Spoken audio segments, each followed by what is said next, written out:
Bonjour les anges, ça fait quelques mois que j'étais plutôt silencieuse sur la chaîne Démystifions-nous et voilà que je reprends du service en compagnie de mon ami Bernard Baudouin. Bonjour Bernard, merci. Bonjour Julie. Donc Bernard m'a déjà a déjà fait une interview avec moi il y a à peu près un an de ça, Mhm. si mes souvenirs sont bons. Et on s'est contacté il y a quelques temps et on sent en ce moment qu'il y a quelque chose qui se passe, qu'on est vraiment en train de... Une énergie qui est très importante, il y a une grosse période de changement, il y a de plus en plus de messages, il y a de plus en plus de canalisation, il y a beaucoup d'informations qui passent à ce niveau-là. Et peut-être aussi pour certains degrés d'urgence d'ailleurs en termes de changement. Et on s'est contacté avec Bernard et il m'a dit j'aimerais refaire une interview et j'ai une question à poser. Alors, déjà, je ne sais pas quelle est cette question. Donc, c'est le grand mystère. Donc, je vais la découvrir avec vous. Donc, Bernard, quelle est cette question? Oui, effectivement, j'ai une question sur laquelle je travaille depuis un petit moment déjà et qui, je pense, est la question qui devrait interpeller tout le monde. Donc, effectivement, c'est bien si on peut la transmettre et qu'elle puisse être reçue le plus largement possible. La question, elle est toute simple. Elle est j'ai envie de demander, de vous demander et demander à tous ceux qui verront ce film, qu'est-ce que vous faites? Qu'est-ce que vous faites? Non pas ce que vous faites tous les jours, hein, mais qu'est-ce que vous faites de ce que vous êtes? Mhm. Ça peut être un cheminement d'interrogation qui est intéressant, je veux dire quelque part. Et je pense que pourquoi c'est une question intéressante? Parce que ça nous ramène sur notre évolution, sur ce qu'on veut faire de notre vie, et surtout dans cette période qui est une période de mutation importante, où il se passe beaucoup de choses, où il va se passer beaucoup de choses. Hein, je veux dire, tous les prévisionnistes sont d'accord avec ça. On est dans une fin de cycle, hein, quand même. Bon, il faut regarder autour de nous ce que sont les sociétés, ce qu'est le monde, comment va la nature et toutes ces choses. Et se poser la question de savoir qu'est-ce qu'on fait de ce qu'on est, c'est quelque chose d'important. Mais moi, j'ai une petite réponse à donner, un embryon de réponse à donner, avec un axe un peu particulier, en fait. Alors, quand vous dites qu'est-ce que vous faites, est-ce que vous mettez derrière ça quelque chose de l'ordre de la mission de vie? Non, je mets derrière ça le fait, de la manière la plus simple et la plus prosaïque, en fonction de ce que l'on est aujourd'hui, chacun de nous, dans la vie de tous les jours, qu'est-ce qu'on fait de cette vie-là? Et qu'est-ce que c'est que cette vie-là? À quoi ça ressemble? À quoi ça sert? Et qu'est-ce qu'on en fait? Et je reviens aussi sur quelque chose. Vous évoquez le fait qu'on est dans une grande période de changement. Mhm. Effectivement, tout le monde en parle. Beaucoup de gens le ressentent. Euh, comment donc vous en avez entendu parler et vous avez peut-être cette perception. Comment ça vous vient et qu'est-ce que vous voyez, qu'est-ce que vous mettez derrière ça, derrière cette phase de changement? Bah, derrière cette phase de changement, il y a cette notion de changement collectif, hein, au niveau de la société, au niveau de la planète. Et puis il y a surtout, avant cette histoire de changement collectif, il y a effectivement la mutation de chacun. Quand je pose la question de savoir qu'est-ce que vous faites de ce que vous êtes, c'est ça, c'est de dire est-ce que vraiment, dans le monde dans lequel on vit aujourd'hui, on a complètement conscience de ce que l'on est, quoi, de ce que l'on fait. Et c'est ça qui me semble intéressant, c'est qu'en fait, et c'est pour ça que je voudrais revenir éventuellement un instant sur la raison de cette histoire de vie, de cette existence humaine, parce qu'on se pose plein de questions, il y a plein de livres, il y a plein de stages, de formations, il y en a autant qu'on en veut à tous les niveaux, mais il y a quand même une chose qui est fondamentale, et je crois qu'on a oublié, c'est quand même la réalité de notre existence à nous. Or aujourd'hui, ce qui me paraît moi fondamentalement intéressant, c'est que les chercheurs, à un certain niveau dans la physique quantique par exemple, Mhm. bah, nous amènent à plein d'évidences, à plein de conclusions qui nous ramènent à ce que disaient les anciens depuis des centaines ou des milliers d'années sur la réalité de l'existence humaine. À savoir que quand les scientifiques nous disent, par exemple, on est constitué d'atomes, qu'on n'est que de l'énergie, en fait. Ça rejoint un peu ce que disaient les anciens aussi. Et que, par exemple, dans des études récentes, chacune des cellules de votre corps, des milliards de cellules de votre corps, n'est que de l'énergie. Donc vous êtes la même énergie que tout ce qu'il y a dans l'univers. Ça donne une dimension bien particulière à votre existence, à la réalité de ce que vous êtes. Et donc, du coup, comme on n'est que de l'énergie, on est connecté avec tout ce qui nous entoure, parce que c'est aussi de l'énergie. Et du coup, comme on a cette connexion, on a aussi cette responsabilité sur le monde qui est alentour. Parce qu'en fait, on se plaint toujours de ce qui se passe, mais on est pleinement conscient et responsable de ça. Pour revenir, pour donner quelques petits éléments de précision, est-ce que vous pouvez en quelques mots nous donner des indications sur qu'est-ce que c'est que la physique quantique en fait? Alors, en deux mots, si vous voulez, vraiment pour faire très court, la science moderne était effectivement arrivée quand elle travaillait en dessous de la vitesse de la lumière, en dessous de 300 000 km/s,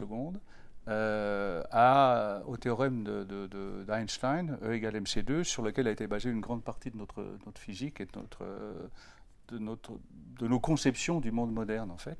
Et puis quand on a commencé à travailler au-dessus de la vitesse de la lumière, là, brusquement, on a vu qu'on avait franchi un palier et qu'on entrait véritablement dans une autre définition. Et en fait, on avait agrandi la focale par rapport à la perception qu'on avait de notre monde.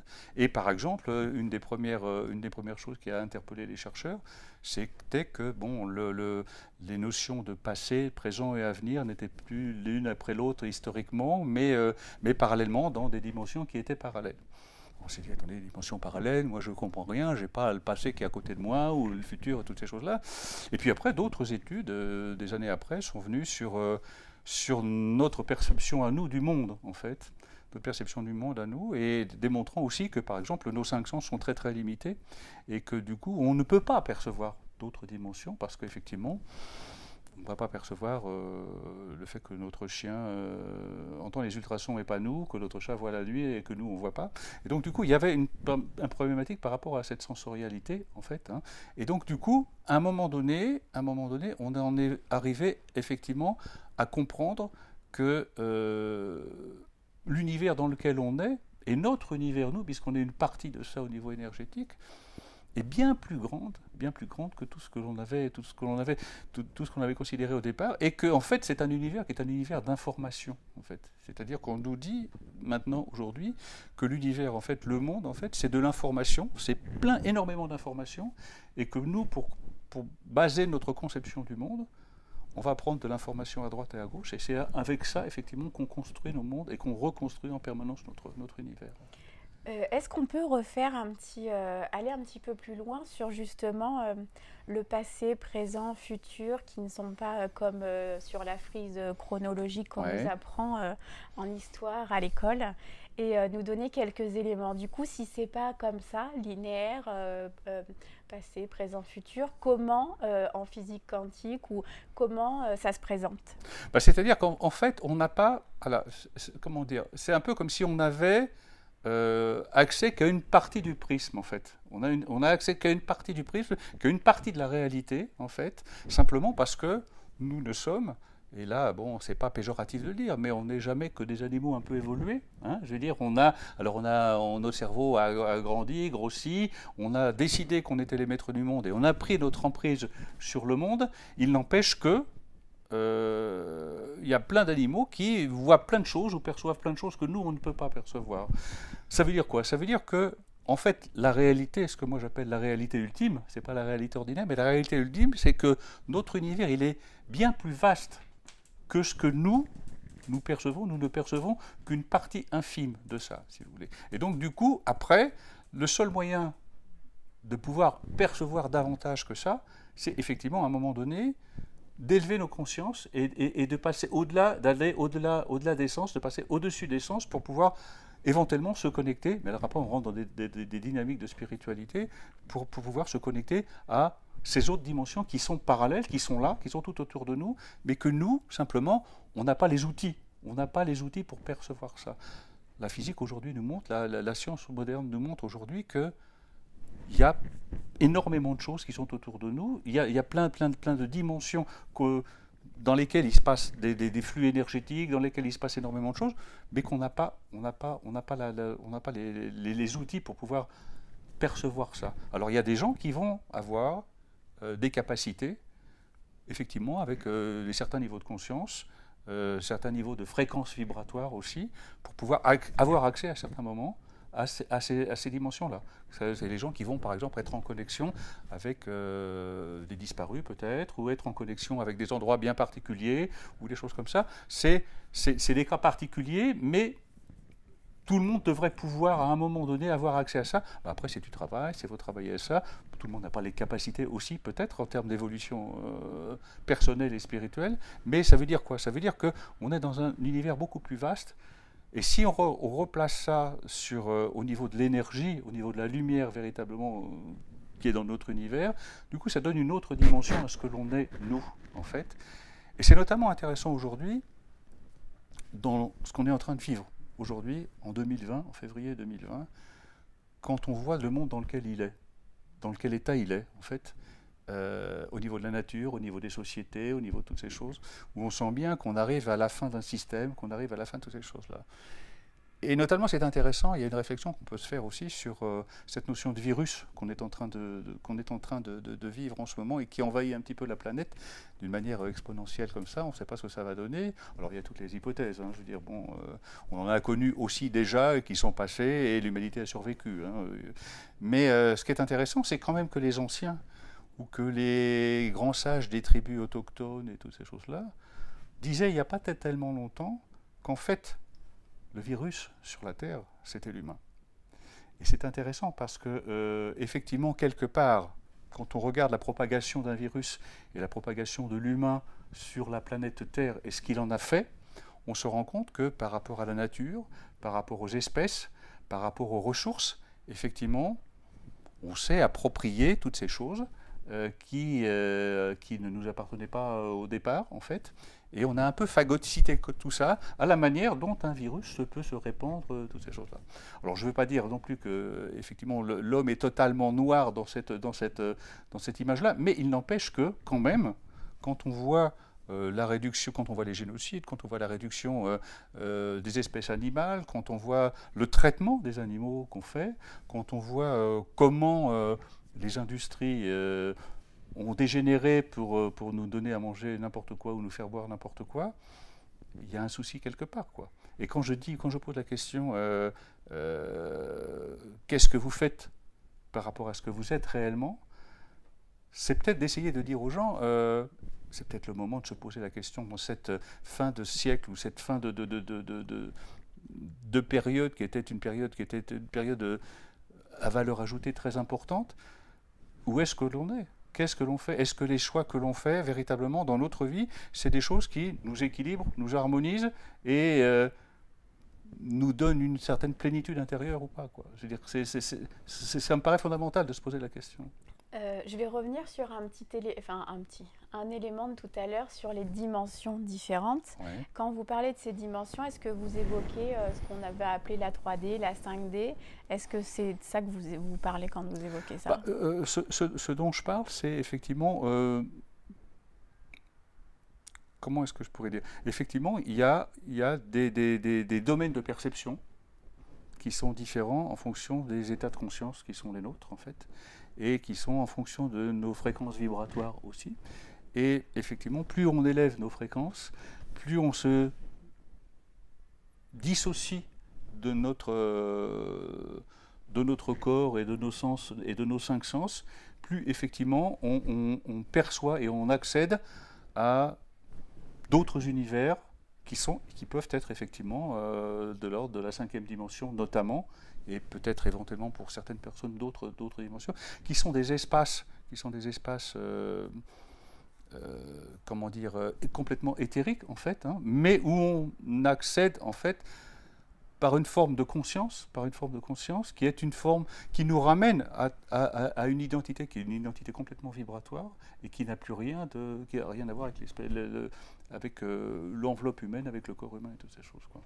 Et si derrière l'écran, quelqu'un se pose cette question de se dire, oui, moi, ça m'intéresse de ne pas être que dans la 3D, d'ouvrir, d'avoir plus de sens, d'arriver à prendre conscience vraiment et d'en avoir conscience et de l'incarner il y a autre chose, qu'il y a, mais qui se demande comment j'y viens, comment je dois faire, qu'est-ce que je dois faire pour percevoir, qu'est-ce que je dois faire pour pas sortir, mais ne plus m'arrêter qu'à cette troisième dimension, qu'à ce monde de matière. Alors, il y a une chose qu'il faut bien comprendre, c'est que la réalité, quand je dis qu'est-ce qu'on fait de ce que l'on est, il faut bien comprendre quelle est notre identité véritable. Notre identité véritable, c'est pas votre identité véritable, c'est pas votre corps, c'est pas vos pensées, c'est pas votre intellect, c'est pas votre mental, c'est pas votre ego. Votre identité véritable, c'est votre âme. C'est comment dire, la source énergétique qui est à l'origine de votre existence. Et ça, c'est votre véritable identité. Tout le reste, tout ce qui est en rapport avec le monde matériel, ce sont que des outils, en fait. Et donc, du coup, ça vient simplement vous aider à faire que votre âme fasse ce qu'elle a à faire. Et quand les gens se posent la question de dire comment j'accède à, mais il n'y a pas à accéder.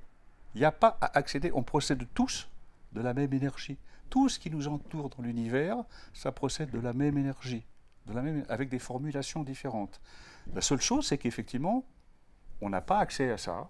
On n'a pas accès parce qu'on est dans la matière, on est organisé dans la matière, dans un monde de matière, et on est, comment dire, compartimenté par rapport à la matière.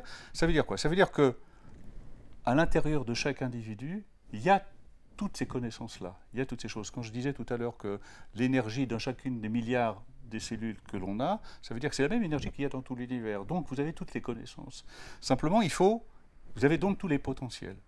Ça veut dire qu'à un moment donné, simplement, il faut peut-être se dépouiller un peu plus des choses matérielles pour justement revenir à cette source à laquelle chacun est abreuvé en permanence. C'est-à-dire que quelque part, il n'y a pas à aller chercher quelque part comment se connecter, toutes ces choses-là. On est connecté en permanence parce qu'on n'est que de l'énergie et que tout ce qui est autour de nous n'est que de l'énergie. Simplement, on n'a pas les codes, ou on ne sait pas, ou on n'a pas été accompagné, ou on n'a pas toutes ces choses. Après, comment faire? Comment faire? Il faut simplement, effectivement, prendre des distances avec le monde matériel, et ça, c'est en élevant ses fréquences vibratoires, en allant vers des états de conscience modifiés, en fait. Et ça, bon, il y a des techniques, il y a des pratiques, il y a des accompagnements qui peuvent se faire, et puis il y a aussi de prendre en compte une approche qui est spirituelle, en fait, qui ne passe pas par de la spiritualité religieuse, hein, il n'y a pas de dogme derrière tout ça, c'est ce que j'appellerais moi plutôt une spiritualité universelle, hein, ou cosmique, enfin vous l'appelez comme vous voulez, mais qui du coup amène à percevoir qu'on a une identité, on peut avoir accès à d'autres choses, à d'autres plans de conscience, en fait, sans que ça passe par le mental, l'intellect, le corps et l'ego, en fait. Et c'est ça qui est intéressant, et les gens qui sont intéressés par ça, c'est déjà de travailler dans ce sens-là. Alors, c'est pas aller. On entend beaucoup parler du fait d'aller vers l'éveil, si vous voulez, comme si à un moment donné, il fallait aller vers quelque chose. Il n'y a pas de chemin pour aller. Chacun est le chemin. C'est-à-dire on a déjà tout ça. Vous avez déjà tout ça. Donc, c'est plutôt une bonne nouvelle. et ensuite, il y a effectivement qu'à se rapprocher de ça. Se rapprocher de ça, ça veut dire quoi? Ça veut dire que, déjà, dans un premier temps, il faut faire le tri entre les choses qui sont très importantes pour nous et qui ne sont pas très importantes pour nous. On est dans un univers où la vie matérielle est compliquée. Il faut qu'elle soit organisée, notamment dans la civilisation occidentale, par exemple. On a des modes de fonctionnement qui sont assez compliqués, avec beaucoup d'impératifs, beaucoup d'obligations, beaucoup d'occupations aussi. Est-ce que c'est toujours en rapport avec ce qu'on est véritablement? Quand on regarde les gens autour de nous, ou quand on voit les gens qu'on reçoit pour des transmissions, des choses comme ça, on voit bien qu'il y a plein de gens qui ne sont pas bien, qui sont écrasés ou qui sont étouffés par le mode de vie dans lequel ils sont, par le travail, par la vie en société, par les lieux bétonnés dans lesquels ils sont et toutes ces choses. Donc il y a déjà des questions à se poser sur ça. En fait, c'est revenir à l'essentiel de ce que l'on est, quoi.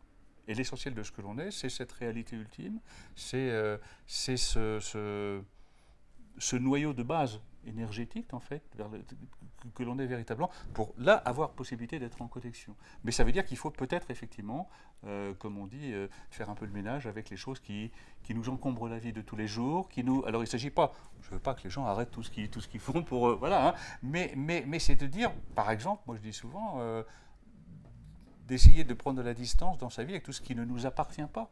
Tout ce qui procède des programmations, des concepts, des habitudes, des choses du passé, du transgénérationnel, des choses de l'éducation, de la famille et tout ça. Ça ne veut pas dire qu'il faut tout jeter, hein. Vous n'êtes pas ça avec l'eau du bain, et le bébé avec l'eau du bain. Mais ça, c'est le passé. Je veux dire, c'est des choses qui sont notre constitution, qui sont notre trésor, qui nous ont amenés là où on est aujourd'hui. Mais aujourd'hui, on peut avoir accès, notamment avec ces portes ouvertes que nous donne par exemple la science. Je ne suis pas un scientifique, mais je m'intéresse et effectivement, et ça fonctionne. Bon, le problème, c'est qu'effectivement, les gens, il faut qu'ils expérimentent, parce que c'est pas en leur disant, bon, moi j'écris plein de livres, je veux dire, bon, c'est bien, bon, mais c'est de l'information. Les gens, ils prennent de l'information, et après, quand ils ont fini le livre, ils disent, bon, d'accord, je fais comment maintenant, quoi. Et pour répondre à votre question, c'est ça, c'est de dire, et après, bon, bah, il faut être accompagné, il faut rencontrer des gens, peut-être qu'il faut aller effectivement voir des gens qui savent comment maîtriser la chose, et comment conduire, comment accompagner, en fait, des gens qui ne prendront pas le pouvoir, hein, parce que ça c'est important aussi, parce qu'on sait que ça existe, et qui permettent d'éclairer sur ce qu'est véritablement l'individu, je veux dire, bon, de ramener la personne à ce qu'elle est véritablement. Moi je sais que les gens que je vois, moi il n'y a qu'une chose qui m'intéresse, c'est qu'ils soient autonomes. Je veux dire, j'ai pas de problème de pouvoir par rapport à ça. Je veux dire, donc c'est vraiment en termes d'ouverture, donc il faut s'ouvrir par rapport à ça, et plus on s'ouvre et plus on s'autorise, parce qu'on est dans une société quand même, une civilisation où on se met beaucoup en dépendance par rapport au système. On attend des réponses du système, on attend que le système prenne des décisions à notre place, que le système nous soigne, que toutes ces choses, alors qu'en fait, on a toutes les réponses, on a toutes les possibilités. Maintenant, il faut qu'on s'autorise. Qui nous apprend qu'on a toutes les possibilités? Qui nous apprend? Justement, pour reprendre, pareil, si quelqu'un, en entendant ces mots, se dit, bah, effectivement, si je liste un peu mon quotidien, un travail qui ne vibre pas, qui ne correspond pas à ce que l'on est, à qui l'on est, enfin, il y a quelque chose qui n'est pas en adéquation, un lieu d'habitation, voilà, des choses qui vont à l'encontre, en fait, de ce qu'est la personne. Quels outils, quels éléments vous donneriez pour que justement il y ait vous parliez d'autorisation, d'oser, d'être dans ce passage à l'action? Parce que souvent quand on présente en tout cas moi ça m'arrive quand on échange sur ce genre de choses, les gens vont vite être ramenés au monde de matière et dire oui mais il faut bien que je travaille pour gagner de l'argent, il faut bien que je vive quelque part, je ne peux pas aller et trouver plein de contraintes. Et justement, qu'est-ce qui pour vous pourrait être un élément précieux et déclencheur pour oser, pour y aller, pour se dire... L'élément déclencheur, il est tout simple. L'élément déclencheur, c'est effectivement d'en venir à accepter le fait qu'au départ, on n'est que de l'énergie, on n'est que ça, et que tout le reste, c'est de l'applicatif. Tout le reste, c'est de l'organisation à partir de ça, en fait. Ça veut dire quoi? Ça veut dire qu'à partir du moment où effectivement vous entrez dans cette forme de spiritualité-là, qui est d'élever votre mode de vie, votre mode de conscience et toutes ces choses, tout le reste, ça peut être compliqué. C'est pour ça que je dis souvent, les choses sont simples. Alors les gens ne me laissent pas finir et ils rigolent. Mais je leur dis, c'est simple, mais quelquefois c'est compliqué à mettre en place parce qu'on a des décennies d'organisation, des décennies, et quelquefois c'est des vies entières de la famille qui font qu'il y a de la pression. Donc à partir du moment où les gens on accède à ça et on s'autorise à concevoir que effectivement ça peut être notre véritable dimension, elle n'est pas que physique, à partir de ce moment-là, c'est petit à petit effectivement rajouter des choses qui sont plus énergétiques, qui sont plus dans l'énergie, qui sont plus dans la lumière, et mettre de côté pour arriver à terme, effectivement, à mettre de côté, à prendre de la distance avec les choses qui nous pèsent dans tous les domaines de la vie, en fait. C'est-à-dire, il ne s'agit pas de quitter son appartement du jour au lendemain, de quitter son travail, de quitter sa famille et tout ça. C'est pas ça le propos. Le propos, c'est effectivement... C'est un mode de ressourcement, en fait. C'est un mode de ressourcement. Et donc, c'est comme quand vous faites un régime, ça va se passer petit à petit, avec des priorités qui vont faire que peu à peu, vous allez revenir vers. Et ça passe par un accompagnement, ça peut passer par des lectures, ça peut passer par des sorties, ça peut passer par des conférences, ça peut passer par des vidéos que vous regardez sur Internet, ça peut passer par plein de choses qui vont vous donner des sensations de... Et quand les gens vous posent la question, mais est-ce que c'est bon pour moi, est-ce que c'est pas bon pour moi, il n'y a qu'une seule chose qui est bonne.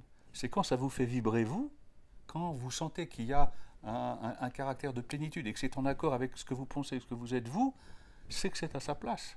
C'est que c'est à sa place. La problématique, c'est quoi? C'est quand à la fin d'une journée de n'importe qui, de n'importe quand, ben, quand vous faites le bilan de votre journée et que rien vous a fait vibrer vraiment, là il y a un souci, quoi. Il y a un souci parce que du coup, vous êtes dans une vie qui est un peu plus végétative. Alors, ça peut paraître péjoratif, mais c'est pas dans ce sens-là que j'entends. Mais c'est dommage parce que ça pourrait être beaucoup plus riche et beaucoup plus lumineux que ça, quoi. Et est-ce que vous pensez que justement, quand on est amené, quand les gens se dépouillent comme ça, vont faire des choix, laisser des choses derrière eux, fermer certaines portes pour en ouvrir d'autres, et aller vers une forme d'alignement, on va dire, est-ce qu'un indicateur pourrait être le fait que les choses arrivent plus simplement, le fait qu'ils soient alignés, que les portes s'ouvrent différemment, que les choses viennent à eux différemment? La problématique, c'est effectivement l'investissement de soi dans l'acceptation qu'on participe à un grand tout, en fait, et que c'est pas plus compliqué que ça. C'est-à-dire que quelque part, que ce ne sont pas les concepts, les programmations et le mental qui décident, mais que voilà. Et d'ailleurs, on le voit, moi je sais que je le vois, j'ai même pu le vivre moi, je veux dire qu'à partir du moment où on s'ouvre, où on s'autorise, et comme vous parliez de dépouillement, bon, faut faire attention, bon, c'est plus une épuration que vraiment te dépouiller. Je veux dire, et comme par hasard, bah, c'est pas compliqué. Je veux dire, à partir du moment où on s'ouvre, et à partir du moment où on enlève de sa vie des choses qui sont compliquées ou douloureuses, et ben ça laisse de la place pour que d'autres choses arrivent et qui, elles, sont en accord avec notre nouvelle perception, notre nouvelle conception du monde, en fait. Et ça, on le voit très bien, et on le voit, moi je le vois tous les jours, chez des gens qui, à partir du moment où on s'ouvre, à partir du moment où on va dans ce sens-là, et ben, comme par hasard, il y a des rencontres qui se font, et les rencontres, elles se font de mille manières. Ça peut être des gens, ça peut être un film, ça peut être une affiche de pub, ça peut être un déclic, quelque chose qui fait qu'il y a des connexions. Et là, on retombe dans l'énergie, quoi. Parce que c'est pareil, toutes les rencontres, alors ça tout le monde sait ça a priori, mais on l'oublie, aucune rencontre n'est faite par hasard, quoi, ne se produit par hasard. Il y a toujours du sens derrière, ça veut toujours dire quelque chose, c'est toujours un enseignement. Et dans l'univers spirituel, on a l'habitude de dire qu'effectivement, tout ce qui nous arrive, c'est que de l'enseignement. Alors après, on en tire des conclusions avec le mental, avec l'intellect, avec les programmations et tout ça, en disant c'est bon pour moi, c'est pas bon pour moi, aïe aïe aïe, ça fait mal, ah j'aurais pas dû, et toutes ces choses-là. Mais c'est de l'enseignement, en fait.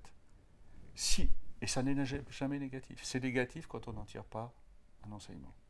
Si on tire un enseignement, forcément, ça nous amène à comprendre quelque chose. Donc forcément, c'est de l'enseignement. Okay. Qu'est-ce que vous voudriez dire d'autre par rapport à cette première question, cette question de base justement que vous nous avez posée? Moi, j'aimerais dire aux gens d'aller vers ça, de se poser vraiment la question de qu'est-ce qu'ils font de ce qu'ils sont. Je veux dire, alors je sais qu'il y a plein de gens qui disent qu'il n'y a pas de sens à trouver, il n'y a pas de sens à chercher, tout ça. Moi, je pense fondamentalement c'est important de donner du sens à son existence, je veux dire, quelque part. Et de donner du sens, un sens plus important, avec une forme de spiritualité qui ouvre, qui génère de l'amour, qui génère de la présence, qui génère de l'échange, du partage, qui permet d'être en plénitude, qui permet de vivre les choses en accord avec les choses, avec les humains, avec les animaux, avec les plantes, avec l'environnement, avec la nature. C'est quelque chose qui est très important. Et à partir de là, de demander si effectivement, tout ce qu'ils font dans leur vie, ça leur amène des choses positives. Ou est-ce que c'est uniquement des choses qui sont lourdes à porter, qui sont pénibles, qui ne nous appartiennent pas parce qu'elles viennent d'avant, de la famille, ou des choses comme ça. Moi, je serais tenté de dire, si possible, il faut essayer de remplacer les programmations qui nous étouffent par des programmations personnelles et positives qui font que on a envie de faire des choses, on les fait, je veux dire, et puis arrêter de se poser des questions qui ne sont pas les bonnes questions et qui nous mènent dans le mur en permanence, quoi. Alors, vous venez d'évoquer l'amour, de parler justement d'amour et de cette énergie-là, de ce canal-là. Souvent, on oppose l'amour et la peur. On a déjà eu un échange à ce sujet, donc j'aimerais justement que vous nous disiez en quelques mots, pour vous, c'est quoi la peur et qu'est-ce qu'on en fait? Est-ce que ça a un sens dans notre existence, au final, nos peurs? La peur, ça a du sens à partir du moment où on lui donne du sens. Hein, mais pour ce qui me concerne, la peur, c'est quelque chose qui repose sur une construction mentale qui est complète, qui est de l'ordre de l'illusion, en fait. C'est-à-dire que quelque part, on peut le vivre difficilement, émotionnellement difficilement et compliqué, ça peut être douloureux, ça peut être terrible et toutes ces choses. Il n'empêche que c'est un film. Il n'empêche qu'on a vécu une situation à un moment donné qu'on a vécu de manière difficile, compliquée, et quand on va s'approcher quelque chose dans notre quotidien, dans notre présent, qui ressemble à ça, on va projeter la douleur qu'on a eue avant en se disant « non, je ne vais pas le faire parce que j'ai peur », ou parce que c'est de l'inconnu, ou parce que c'est des choses comme ça. Et du coup, mais c'est que de la construction mentale en fait. Et la construction mentale, c'est de l'énergie. On dépense énormément d'énergie. Et quelque part, plus on va avoir peur, plus on va vouloir se protéger, plus on va faire des actes manqués, plus on va faire... Enfin, il peut y avoir plein de choses comme ça, je veux dire. Donc, c'est compliqué. Et du coup, donc on comprend bien, et ça je pense que tout le monde, enfin une grosse partie des gens sont unanimes sur le fait de vivre sans peur, c'est quand même vachement plus chouette. Mais quel outil vous donneriez si effectivement quelqu'un est confronté à une peur, à des peurs, et qu'il a conscience, qu'il entend bien le fait que ce soit un film, que ce soit une projection, une création mentale, mais un outil ou une pensée ou quelque chose à faire pour justement sortir de ça. À partir du moment où la peur est une projection sur demain, il n'y a qu'une chose qui est importante, c'est aujourd'hui. C'est aujourd'hui. Si vous pensez aujourd'hui, normalement, il ne doit pas y avoir, comme c'est une projection, même si c'est une projection dans 1 heure ou dans 2 heures, vivez dans l'instant présent, c'est le ici et maintenant du zen. Vous voyez ce que je veux dire? C'est-à-dire que le passé, il est passé. Ça ne sert à rien de vivre dans le passé parce que vous n'y changerez rien. Maintenant, vous pouvez, pendant des décennies, pleurer sur ce qui s'est passé dans le passé. Pourquoi pas? Pas de jugement, il n'y a pas de souci à part ça. Mais normalement, ça doit être bien rangé et vous n'avez pas... Vous pouvez aller repenser à des choses sympathiques ou douloureuses, ce que vous voulez, mais ça n'a pas intervenir dans le présent. Quant au futur, vous ne savez pas si vous avez un futur. Vous ne pouvez pas dire que vous aurez un futur. Vous serez peut-être plus là dans 1 heure ou dans 2 jours. Donc c'est vraiment aujourd'hui, c'est vraiment maintenant. Donc le meilleur moyen effectivement de terrasser la peur, en fait, c'est de ne pas projeter. C'est de vivre la chose au présent. Et si effectivement au présent c'est difficile, c'est que dans ce que vous avez vécu le présent juste avant, il y avait quelque chose qui n'était pas réglé, quoi. Vous voyez ce que je veux dire? Et donc du coup, normalement, ça doit annihiler, ça doit apaiser les choses. Et là, bon, alors il y a un travail à faire, on est d'accord. Il y a un travail à faire pour désamorcer ça, Mais si vous êtes raccordé véritablement à ce que vous êtes au niveau de l'énergie, au niveau de la lumière, au niveau de votre identité profonde, à vous, de quoi vous allez avoir peur? De quoi vous allez avoir peur? Vous êtes la même énergie que tout ce qu'il y a autour de vous. Vous êtes... la peur, c'est quoi? C'est une peur qui est ancrée par rapport à votre personnalité, à votre rôle dans la société, à vos échanges dans la société. C'est tout le côté humain. C'est pas de cela dont on parle. Ce dont je parle, moi, c'est de votre véritable identité, au niveau de votre âme. Au niveau de votre âme, ça va continuer, ça continue comme ça continue depuis un certain temps déjà, et ça continuera encore pendant longtemps. Et il n'y a pas de raison, effectivement, d'assombrir les choses. Si vous assombrissez les choses, ou si les choses s'assombrissent toutes seules, c'est que dans votre passé, il y a des choses qui ne sont pas réglées. Et là, il faut travailler sur le lâcher-prise. C'est-à-dire que vous pouvez avoir des peurs, ça peut être effectivement du film, mais parce qu'il y a encore des choses du passé qui n'ont pas lourdes, qui n'ont pas été réglées. Donc c'est, quand je parlais tout à l'heure de se débarrasser de ce qui ne nous appartient pas ou ne nous appartient plus, ça revient à ça aussi. Et donc, et des outils, moi j'aime bien l'idée effectivement qu'on parle de tout ça, mais moi-même quand j'accompagne des gens, souvent quand on parle ne serait-ce que de les ramener à l'instant présent, souvent une des questions c'est oui mais je fais comment? Je fais comment pour arrêter le mental? Je fais comment pour être dans l'instant présent? Alors attendez, il y a plein de techniques, je veux dire, vous pouvez faire de la méditation, vous pouvez faire de la visualisation, vous vous pouvez travailler avec la respiration. Il y a plein de choses qui vous ramènent dans l'instant, dans ce que vous êtes vous. Je veux dire, donc du coup, et ça, c'est des choses que vous pouvez trouver n'importe où, que vous pouvez apprendre n'importe où. Et ensuite, on peut faire de la visualisation partout. Vous pouvez faire de la méditation 10 minutes pendant que vous êtes dans le métro. Vous pouvez faire des choses, toutes les choses. Et on parle toujours de la même chose. Ce dont je parle depuis le début, et là, ce dont vous me parlez, c'est toujours du ressourcement. C'est-à-dire revenir à l'intérieur, revenir vous aligner sur ce que vous êtes. Quand vous avez, par exemple, des choses où vous avez de l'énervement, où vous avez des palpitations, n'importe quoi, vous allez respirer, vous allez étirer votre respiration, ça va fluidifier, et d'un seul coup, ça va apaiser la totalité. La méditation, c'est pareil. Quand vous êtes la méditation, vous avez des pensées qui passent dans votre esprit en permanence. En moyenne, 60 000 pensées par jour. 90%, c'est les mêmes que la veille. Et sur les 90%, il y a 90%, elles sont négatives. Vous voyez le ménage qu'il y a à faire? Donc voilà. Donc, de la méditation, c'est pareil. Vous pouvez faire ça n'importe où. Vous voyez ce que je veux dire? La visualisation, c'est pareil. La visualisation, bon, ça, vous pouvez être aidé au départ, mais vous faites une séance de visualisation, vous savez comment visualiser. Après, vous voyez ce que je veux dire? Vous pouvez aussi vous débarrasser des tensions de votre corps. Je veux dire, c'est pas compliqué. Enfin, c'est pas compliqué. Bon, il suffit de s'y atteler et trouver quelqu'un qui va vous orienter, vous expliquer comment ça se passe, et vous vous débarrassez de votre corps, et vous n'êtes plus que votre conscience. Je veux dire, c'est pas grand-chose. Il suffit de s'allonger, ça prend 10 minutes, voilà. Donc, il y a plein de petites choses comme ça qui permettent de... Maintenant, il faut être prêt, il faut avoir envie, il faut s'autoriser, il faut admettre qu'effectivement, on n'est pas autre chose qu'un peu d'énergie comme tout ce qui nous entoure. Qu'est-ce qui fait qu'aujourd'hui vous avez envie, on y revient, mais que c'est effectivement une période de grands changements, de grands bouleversements, qu'il y a des choses qui se passent.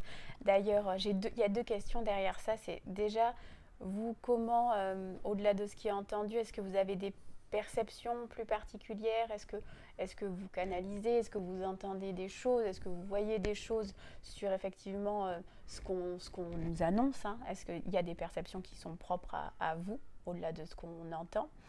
Déjà, je vais rester sur cette question. Est-ce que, voilà, comment vous le percevez? Est-ce qu'il y a un ressenti propre, ou c'est effectivement ce qu'on entend? Ou est-ce que vous avez des informations qui sont propres à...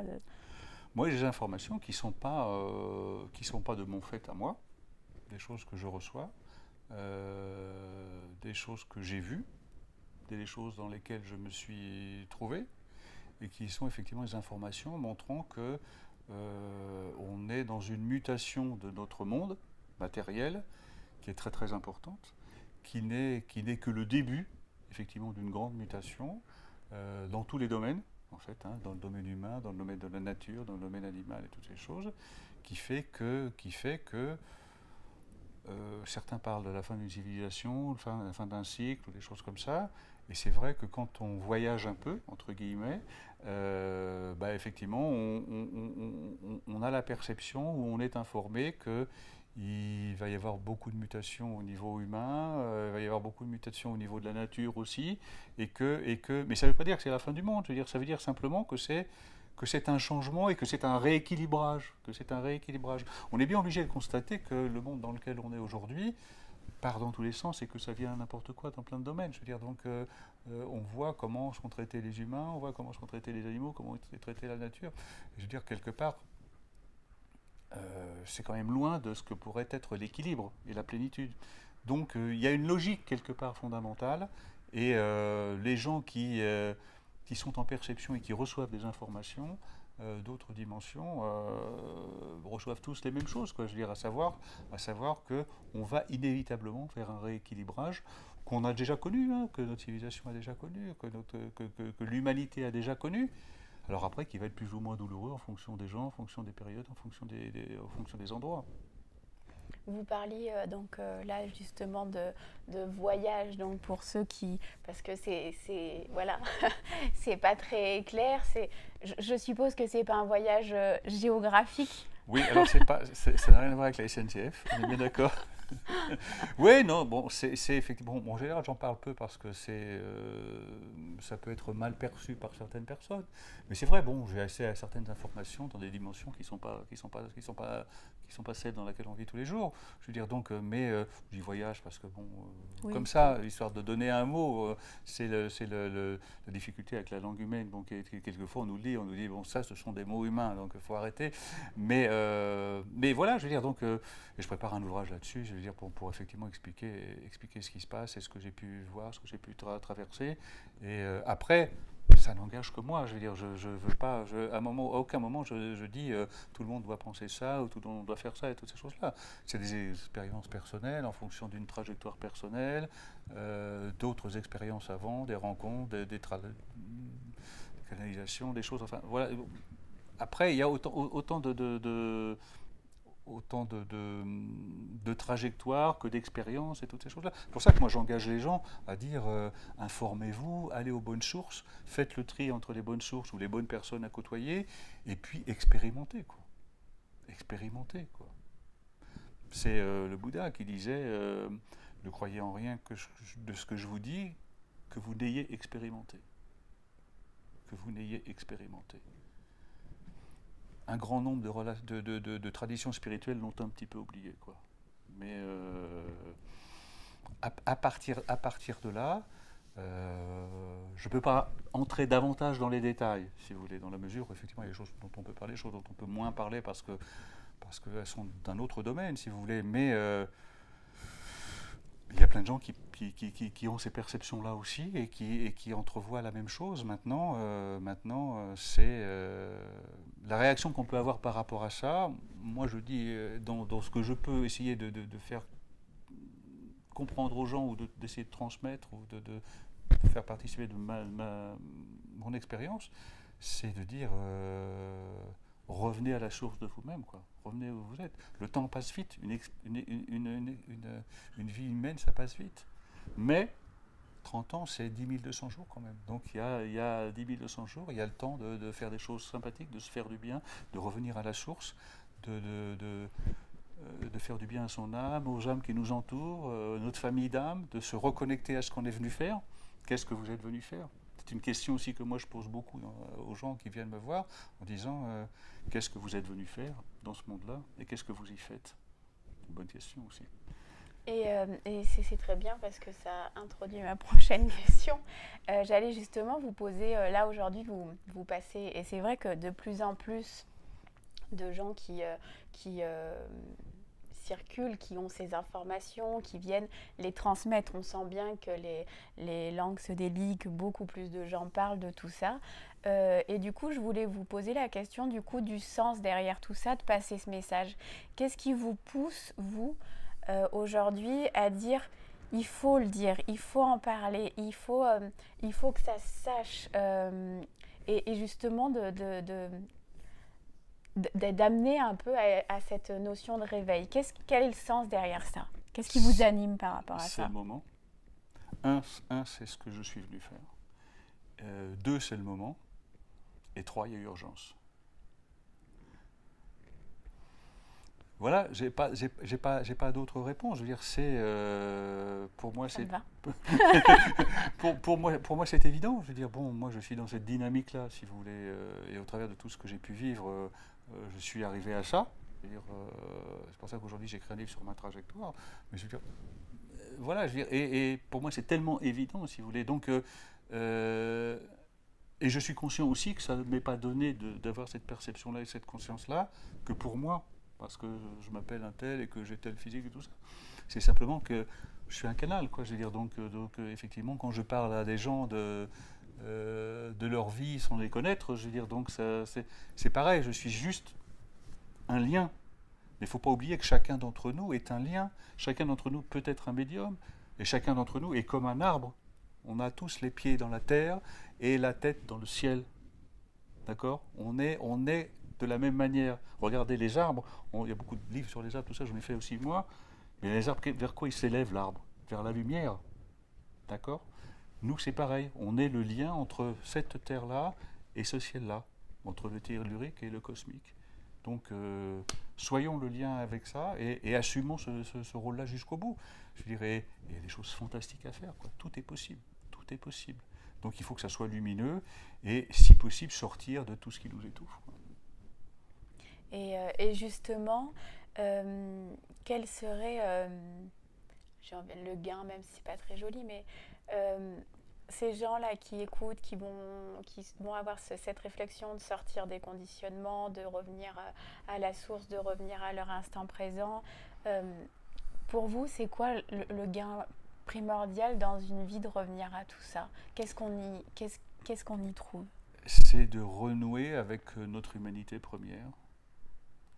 C'est de redonner du sens à ce que l'humain fait sur cette planète, en fait, et qu'il soit plus uniquement un outil, un instrument de production, une ligne dans un listing, un code barre, mais qu'il redevienne ce qu'il était au départ, je veux dire, à savoir un être vivant, j'allais dire un animal vivant, mais un être vivant dans une nature respectée et où tout soit équilibré et où chacun ait sa place et où chacun soit respecté.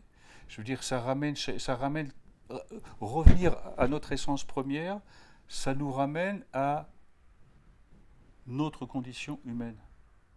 Mais derrière, il y a notre condition d'âme, je dirais, il y a notre âme. Mais notre condition humaine, elle est au service de ce qu'est notre âme. Donc tout ça va dans le sens, effectivement, de revenir à l'essentiel, quoi. On parle de revenir à l'essentiel, vous parlez de la lumière, de ce que l'on est, de l'énergie. Et on entend souvent l'essentiel, le mot amour derrière tout ça, derrière l'essence, derrière l'énergie, derrière la lumière. Et peut-être qu'on terminera là-dessus, sauf si vous avez autre chose que vous voulez évoquer. Mais justement, quel lien vous faites avec tous ces termes? On parlait de dictionnaire, on parlait de ce qu'on met derrière les mots, mais entre l'énergie, entre l'amour, entre la lumière, entre ce que l'on est. Tout ça, ça procède d'une seule et même chose, c'est-à-dire que tout ça, ça procède de l'acceptation. Et l'acceptation, c'est l'acceptation de la différence, c'est l'acceptation des différences, le respect des différences, le respect de ce que l'on est n'a de sens que si on respecte ce que sont les autres aussi. Et ça, c'est l'amour. Mais ça, c'est l'amour, ce qu'on appelle l'amour inconditionnel aussi, c'est-à-dire qu'il n'y a pas de condition.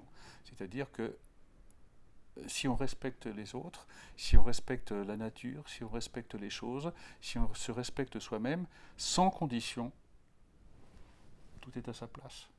Tout est à sa place, tout prend sa place. Regardez la vie, les choses s'enchaînent, la nature a horreur du vide, les choses s'enchaînent, les choses s'organisent, les végétaux ont leur place, les animaux ont leur place, les humains ont leur place, et dans les rapports entre les humains, c'est pareil. Je veux dire, on possède tous de la même énergie.